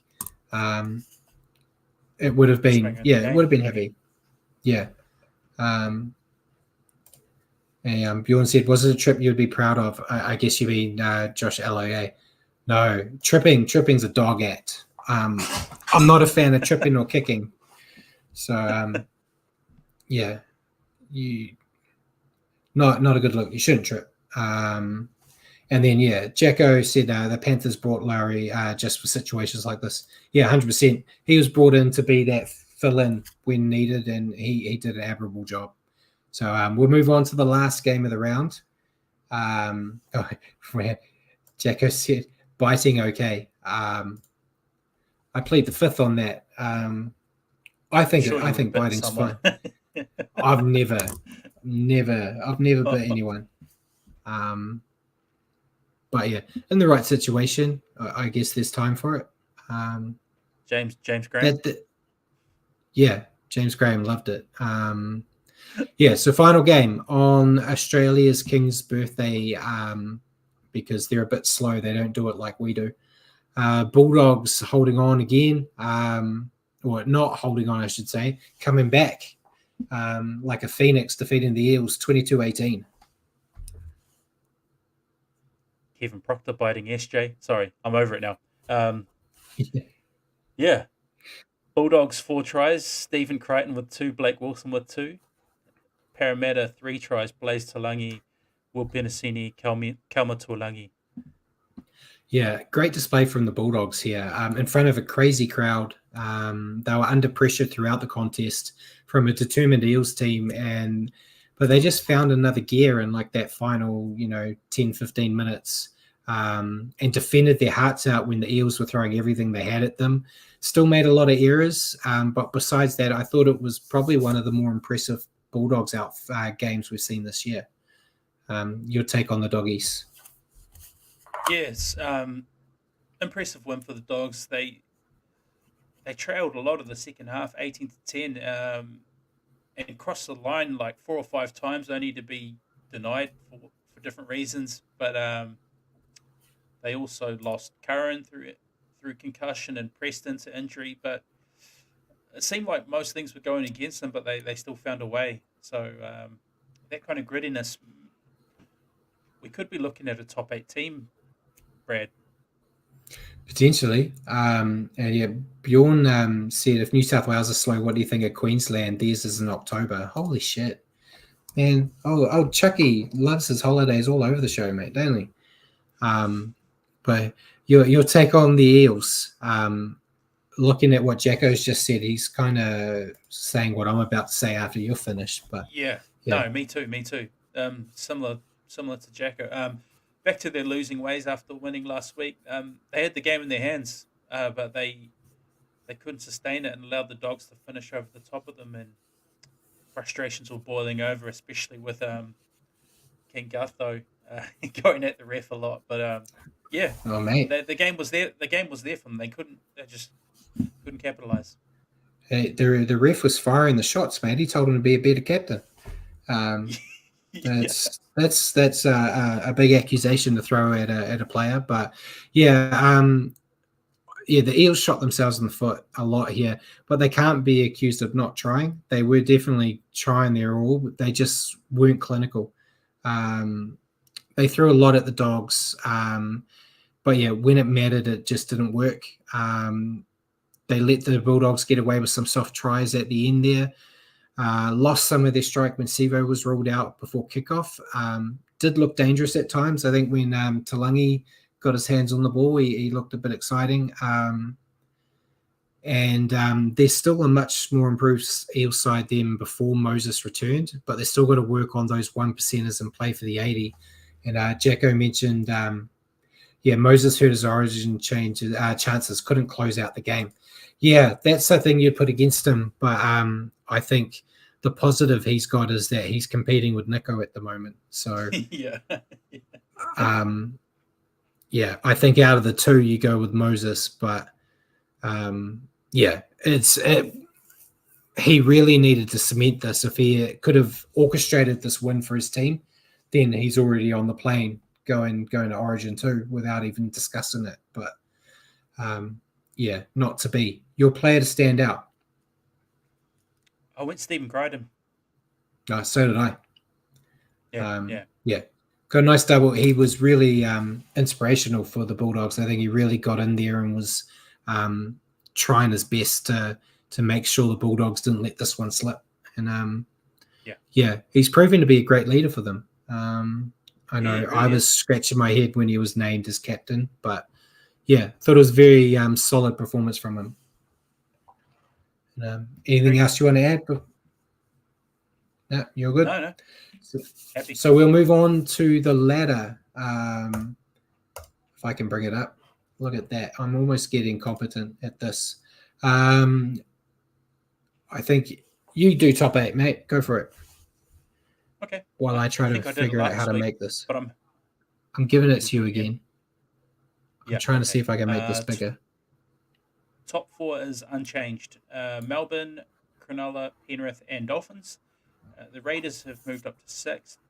The Roosters, moved up to 6th. Bulldogs up to 7th. Broncos have dropped to 8th.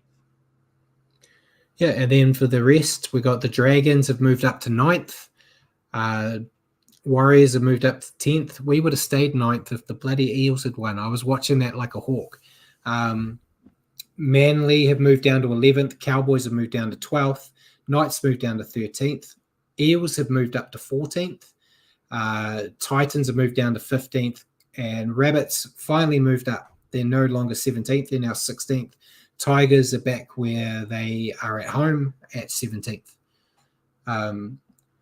So I'm still sticking with 13th and up are the guys that have a running. Thankfully, the Warriors aren't that 13th team anymore. But I think Newcastle and up. Newcastle's 2 points out of the 8. Eels, potentially Eels, or I guess you could say all three: Eels, Rabbits, Titans. They're on 10 points, only 6 points out. If they went on a hell of a run, they could make some waves, but I just don't see it. So yeah, I'm Yeah, still happy to go 13 and up. Are you? Or it would have to be a hell of a run anywhere yeah, from if you're on 10-point competition points, it'd have to be a hell of a run. So yeah, yeah, I'd be drawing the line under Newcastle as well. yeah. All right, and then we'll move to the tipping comp. Unfortunately, I know Simon's probably still watching. The bastard, he pipped me at the post, mate. So Simon is now at the top of the table. He used his last Joker round, giving him 8 points. Looking at the rest of it, I got 4, you got 5. You were one of a couple. ACT, Hellcat, Shuddy FC. Oh no, Shuddy FC didn't get it. Bjorn got it. You got it. And Tam and Lena all got the 5s, but the rest of us got like 4s or 3s. So yeah, Simon's first, I'm second, Rocking Horse Roads third, ACT Hellcat fourth, Shuddy FC fifth, Bjorn sixth, and you are seventh. Moved up Still a one. lot of Let's go. still a lot of points in it though. So yeah, interesting times. Hopefully I can pick better this week and get my top spot back, mate. Fingers crossed. So we'll move on to the questions. There was only really one because we answered most of them, but I saw one from Bjorn, so I thought I'd wait. And he said, if I can bring it up, there we go. Bjorn said, do we keep Brad's favorite warrior Pompey at center and RTS to the wing in his return? For me, I think if that's the only option. I think out of the back five, the only one I would drop right now would be Marcelo, but I thought Marcelo played really well as well. But it's Roger. So if you're going to bring him in, I think Rocco Berry is playing well. Pompey hasn't put a foot wrong since he's been given his chance. So you have to keep him in my eyes. So if you're bringing Roger back, wing's the only option right now for me. But what about you? I actually think Marcelo's been really good since Yeah, I think when so too. SJ started. I think since SJ's been out, the ball's been going his way a lot more. But With yeah, if you're SJ picking one, back, if SJ's goal kicking, then I'm dropping Pompey. It feels super harsh because I agree. I think Pompey's been fantastic and his goal kicking's been going really well. yeah, But it's Roger. it is. And yeah, I could also live with if Roger was shifted out to a wing and Marcelo was dropped. I could live with that as well. Pompey's been that good. It's a tough problem, but it's a good problem to have. It's a good headache. Yeah. Yeah. I mean, thankfully, we don't have to make that decision. But so the irony that the guy that hates a strong word, dislikes Pompey is the one that wants to keep him there, and the one that doesn't mind him normally wants him out. So we're changing. We're changing him, mate. Yeah. And yeah, Jacko said, yeah, hard on Montoya as he's playing his best. Maybe give RTS one cup game to show he's match fit, which would get a lot of folk upset. It's a good move. Yeah, I'm good with he's named on the extended bench this week, but they've said he's not playing. I'd be happy for next week him to play New South Wales Cup and get a game or two under his belt before he comes in as well. So yeah, I've been very impressed with Marcelo. He's improved. And yeah, Amanda said RTS only comes in for Marcelo or Pompey if their form drops. Yeah, and in theory that's a good idea, but I don't see Webby doing that. I think as soon as Roger's back, he's going to throw him in. But yeah, it would be crazy watching him in New South Wales Cup. Imagine what he'd be like down there. He would carve up. But we'll go with your question to me first, mate, before we move on. Yeah, you bet. Kind of sparked from the whole send-off and origin scenario. So if you were watching Super Rugby, someone gets a red card. Hear me out. Dirty. Someone gets a red card in Super Rugby. The team is only short one player for 20 minutes. After 20 minutes, the person sent off can be replaced, and the team is back to a full complement. Um, there were complaints of State of Origin Game 1, the contest being ruined after the send off. Do you think there's a place in rugby league for to implement what rugby union has done? If we're going to keep copying rugby union, are we going to give everyone a trophy at the end of the year as well? They have 80% of their competition make finals, mate. It's just a People, question, mate. It's just a man, it's question. ridiculous. No, no, I can see some merit in it. If you get in that situation where, like in the State of Origin, where it was early on, but um, no, it's part of if you do something dumb enough to get red carded, the whole team gets punished for your indiscretion. It's not just you. So I'm happy with them to keep it the way it is. Um, I feel like I thought when I saw that question come through, I thought you were going to ask like do they change the like instead of having the red card be so severe, it's just limited, or they make the yellow cards less, but then that just opens it up where everything will end up being a yellow card. But Mm. no, I'm happy with it to stay the same as it is now. We don't get a lot of red cards. Besides, it's just like I think if that red card had happened in the 77th minute, no one would be talking about it right now. Um, it's the fact that it was so early, but that's on the players as well. If you do that risky shit, that's what happens sometimes. So I'm happy to keep it the same. And yeah, rugby league changes a lot of things, but they don't change stuff like that. So I don't think they'd bring it in, especially if it will end up being in the media that it's something they copied from Union. You know, they really get their backs up when they're seen as copying Union, so they won't do it. But what are you happy with it, or are you just trying to find excuses as a New South Welshman? Not trying to find excuses. I just, yeah, I think that that's something that rugby union has got right. Personally, I've probably more so because of the amount of cards they throw around in rugby union. Hmm. So yeah, it's probably more applicable there. Um, yeah.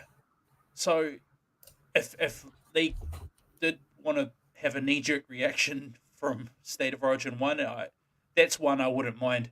They've they've tried more stupid rules, new rules to Hmm. be fair, like the kick the short not the Oh short yeah, hop out. You know that one this year, and also the disruptor off of bombs. That kind of that kind of stuff, in my opinion, is pointless. When normally rugby league is a lot better product to watch than rugby union, but the yeah, I yeah. think that If they made that change, I wouldn't sit here as like the old man rant I did earlier and say it's horrible. I can yeah. see its merit. I just don't see them changing it. But yeah, that disruptor I want fixed because I can't remember his name. One of the main commentators, I was abusing my TV screen all weekend because he kept complaining that players weren't contesting the kicks. It's Mm, like 9 times out of 10, when you contest a kick, you get in trouble for being a disruptor now. So the yeah. players don't know if they're Arthur or Martha. So it's easier just to wait till they catch it and try to tackle them. Mm, But yeah, it's for some of the commentators, they don't seem to have understand that aspect of it. But mm. we'll go to my question to you, mate. What Yep. changes are you making in New South Wales for State of Origin 2? Um, Not a lot to be fair. I probably Nico Hines I thought was underwhelming, and with Mitch Moses being back, um, I probably prefer him in that arena. Um, the other force changes, obviously Sorletti's not going to be there, so who do you bring in there? I think Matt Burton's in good form and plays centre really well. A former a former Dally M Centre of the Year when he was coming up with Penrith. So um, it's either him or Latrell, really, isn't it? I'm not sure who Yeah. else you could look at, but maybe you could bring Latrell in and then keep. I want Burton involved somewhere or another, even if it was coming off the bench. But yeah. Jacko reckons Yeah, Latrell will be back. Yeah, yeah, I and could I could see it, but for me, if they do bring him back, it's kind of like off the back of one good game and then reputation, mm, which is fine if they want to do that. I know he steps up for big games, and has played amazing for New South Wales in centre before. So I could live with that as well. yeah, and I Jacko just also think confirmed. Yeah, of you a go. full season of form though, I'd go Burton just because he's probably been playing better for more of the year. Yeah, and Jacko confirmed it was Brandy that was going on about the kicks because, as you know, in his history, he was a renowned kick chaser and kick catcher, old Brandy. But yeah, for me as well, I've got no skin in the game with New South Wales, but Moses in for Hines, and yeah, I was thinking Latrell at centre because I would have Burton. I would still have Burton if he's not starting in like in the halves or at centre. He'd be on the bench for me Yeah, because they were caught out when they lost a back, which yeah, Slater had a back on his bench, which he got mocked for, and it kind of worked in his favour. But I think Gould's been talking about it a lot as well. There's been so many outside backs not making it through the game and having to run around. So some of the teams are electing to have outside back cover on the bench. So, but yeah, I wouldn't mind seeing him potentially. You could even dump Luai as well if you wanted and have like a Moses Burton or a Luai Burton halves pairing. Um, mm, and Bjorn said, yeah, it has to be a spot for Appy. Yeah, I think Appy was hard done by not making it as well, but I would have had yeah. him instead of, was it Robson? It was Robson. I actually didn't think Robson was that bad, and he made a bunch of tackles. Yeah, he But played. yeah, I just think Appy's better, but he's definitely better on the ball. yeah, but yeah, it is what it is. I don't really care about that stupid team, mate. So we'll move on to a team we do care about. Going into the preview of round, I think it's round 15, is it not? It is round 15. Yep, I just had to check. So the Warriors are playing the Storm. Yep. Paul knows how to do this better than me, but I think that's a little bit better. I'm kind of losing everything I see here, mate. There we go. Holy shit. I think I got it. I think I figured it out, mate. There we go. So give me your Warriors team.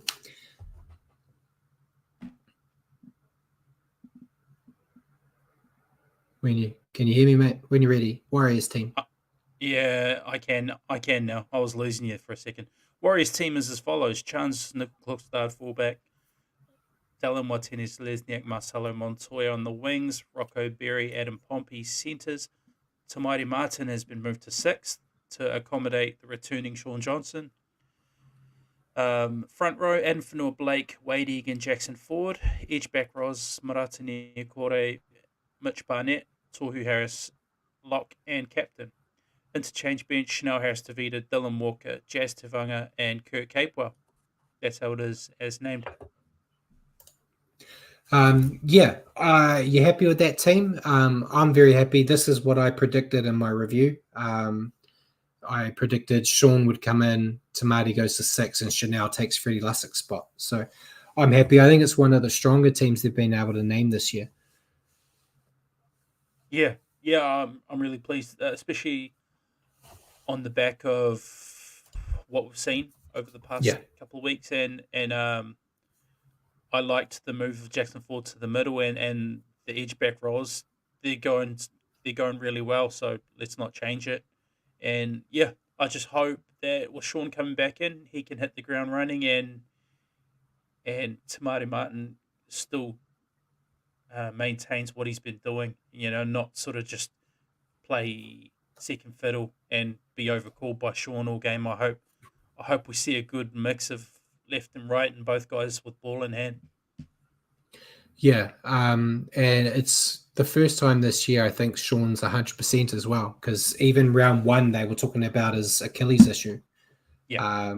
So I'm hoping that proves well. And the only other change I may have done was switching Tohu and Dylan round. So I have Dylan Walker starting, Tohu coming off the bench, because I thought that added some freshness to Tohu's game as well. But if he starts and Dylan comes on, it's basically the same thing, right? They're just switching around. So be happy. But yeah, the Storm, they've named a pretty good team.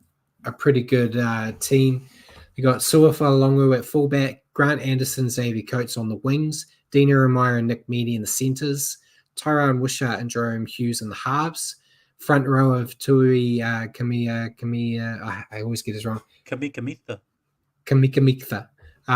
Josh King in the front with Harry Grant, captain at hooker, Sean Bloor and Elisa Katoa on the second row, and then Trent Lorero lock, with Bronson Garlick, Christian Welsh, Nelson Asafa Solomona, and Joe Chan on the bench.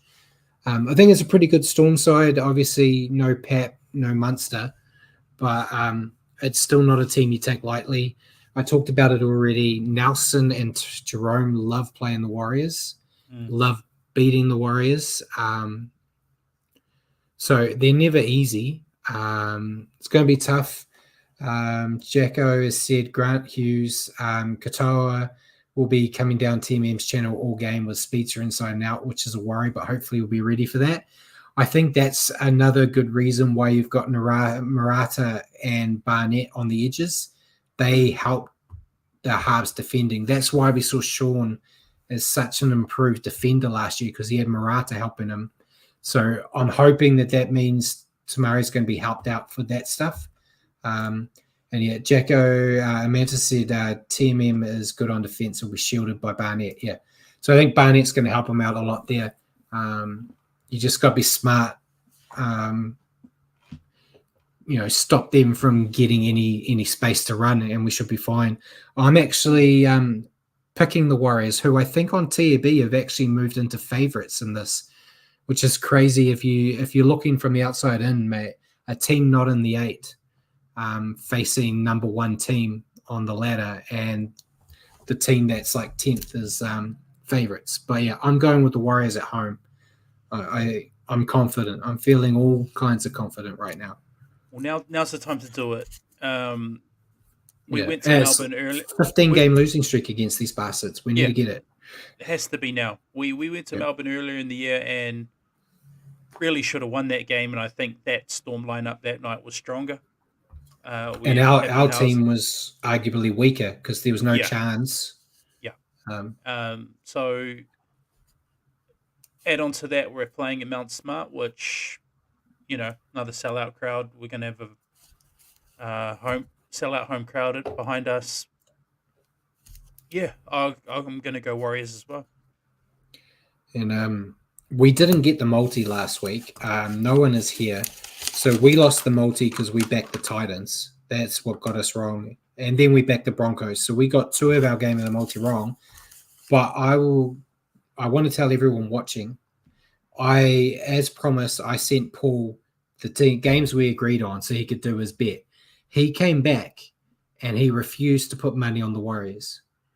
He said the Warriors would lose to the Cowboys and it was us being biased. So he took that off the multi. So he's not here. We didn't get the multi anyway, but at least that was one we got right. But yeah, so yeah, we both got Warriors for that. We'll move on to the rest of the games.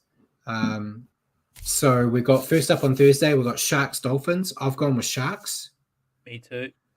Yep. So I'm putting a little asterisk next to the ones we agree on. Friday night we've got Raiders Cowboys. I've gone Raiders. I'll go an upset there. All right, Cowboys. So you're going Cowboys? Yeah. You got to remember to do these picks as well in the comp, otherwise you'll get screwed again. I know. Next game on Friday we've got Rabbits Broncos. I've gone with Broncos. Yeah, me too. I think they'll bounce back. I don't see them losing 3 in a row. No. First game on Saturday we got Tigers Titans. I've gone with Titans. Yeah, me too. Then we both agreed with the Warriors for the second game on Saturday over the Storm. Then the last game on Saturday, we've got Eels Roosters. I've gone with Roosters. I've also gone with Roosters. Yeah. Then Sunday we have Seagulls Dragons. I've gone Seagulls. Yep, me too. And then last game we have Panthers Knights. I've gone Panthers. Panthers. Yeah, Panthers. All right. So we've only disagreed on one game. So that's going to be a big multi for Paul. And Jacko's probably already gone. He said, see you later. But he also said it's the best chance in ages to get a win over our nemesis rivals. And we can do it, but it won't be easy. Yeah, I agree. I think if there's any time for the Warriors to get a win over the Storm, it's now. But yeah, hopefully that's the case. Because I'll be at the game, mate, as you know, and the weather's not meant to be pretty, maybe. I think there is potential for rain. So there's nothing worse than sitting in rain and watching a Warriors loss. So fingers crossed. So that's it for the NRL. Not a lot in Super League. We'll quickly go into it, though. There was the Challenge Cup final, mate. Yeah. And as we predicted, Wigan won the Challenge Cup again. They defeated Warrington 18-8. There were some shocking sin bins at the beginning of the game that I thought were ridiculous. But yeah, thankfully it was still a tight contest anyway. Then did you watch any of it at all, Matt? Or only highlights, buddy?